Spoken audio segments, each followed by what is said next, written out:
ডিভোর্সের অপেক্ষায় দিন গুনত আর একে ওকে মেয়ের সন্তান চাইতো। ভালো, নম্র, বাড়ির কাজ জানা আর সন্তান দিতে জানে এমন মেয়ে চাই। কিন্তু ওনাকে কে বোঝাবে যে সন্তানকে দিতে পারবে আর কে দিতে পারবে না, সেটা সে উপরওয়ালা ঠিক করেন। অবশেষে একটা মাস বের করে ফেললাম। হঠাৎ আমি একদিন নিজের ঘরে চুপচাপ বসেছিলাম। নিতুল আমার হঠাৎ ডেকে আনলো ড্রয়িং রুমে। এসে দেখি উকিল সাহেব বসে আছেন। বুঝতেই পারলাম আমার এই বাড়িতে থাকার দিন শেষ। ডিভোর্স পেপারে সই করার আগেই পুরো বাড়িটা ভালো করে দেখে নিলাম। 3টে বছর এই জায়গায় কাটিয়েছি। কত স্মৃতি, ভালো মন্দ সব কিছুই আজ যেন শেষ হয়ে গেল।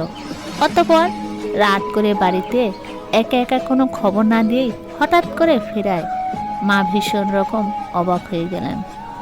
অবাক হলেন ভাইয়াও।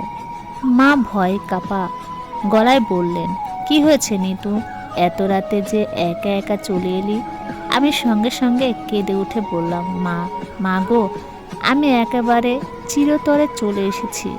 ভাইয়া অবাক হওয়া গলায় বললেন, মানে? আমি কাঁদতে কাঁদতে বললাম, আমায় নিতুর ডিভোর্স দিয়েছে। মা কাঁপা কাঁপা গলায় বললেন, কি বলছিস? হঠাৎ করে এমন করলো কেন? ও আমার সন্তান হবে না এই জন্য ডাক্তার বলেছে। আমি কোনোদিন মা হতে পারবো না। ভাইয়া একেবারে চুপ হয়ে গেলেন কথাটা শুনে।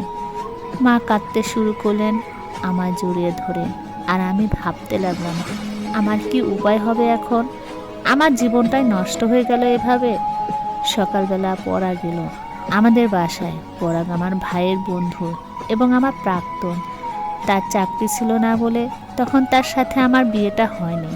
তার মা এসেছিলেন আমাদের বাড়িতে বিয়ের প্রপোজাল নিয়ে, কিন্তু মা তার মাকে একরকম অপমান করে সেদিন বলেছিলেন, আপনার বেকার ছেলের কাছে আমার মেয়েকে তুলে দিয়ে নিজের পায়ে আমি কুড়াল বসাতে চাই না।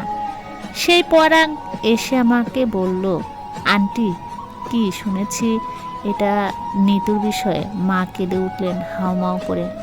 বললেন, সত্যি শুনেছ বাবা, আমার নিতুর সব শেষ হয়ে গেল। মেয়েটাই কি যে হবে এখন? পরাগ সঙ্গে সঙ্গে বলল, আন্টি, আপনি কিছু না মনে করলে আমি একটা আবদার করতে চাই। কি আবদার করতে চাও বলো? নিতুর দায়িত্ব নিতে চাই আমি। নিতুকে বিয়ে করতে চাই আমি। মা সঙ্গে সঙ্গে বললেন, পরাগ, এই যে চেহারাটা একটু বসো তো বাবা, এক কাপ চা খাও। তারপর তোমার বন্ধু পল্লবের সাথে গল্প গুজব করে বাড়ি ফিরে যাও। শোনো বাবা, আবেগে পড়ে মানুষ অনেক কিছু বলে ফেলে, করে ফেলে অনেক কিছু, কিন্তু পরে পস্তাতে হয়। আমি